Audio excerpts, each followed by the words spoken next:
Hi, டே 2ல இன்னைக்கு நம்ம பார்க்க போற ஹோமோஃபோன்ஸ் வேர்ட்ஸ் என்னென்னு பார்க்கலாமா? வாங்க.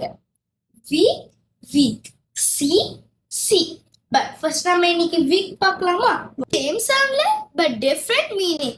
வாங்க பார்க்கலாம். வீக் வீக் டபுள் இ இருக்குல்ல, அதுக்கு தான் வீக். வீக்லி எத்தனை டேஸ் இருக்கு? 7 days.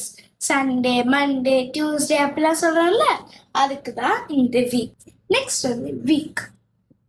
ஓ மை காஷ், நான் ரொம்ப வீக்கா இருக்கேன், நான் ஸ்ட்ராங்காவே இல்லை, என் போன்ஸ்லாம் ரொம்ப வீக்கா இருக்குன்னு சொல்றோம்ல, அதுக்கு தான் பேரு இந்த வீக்.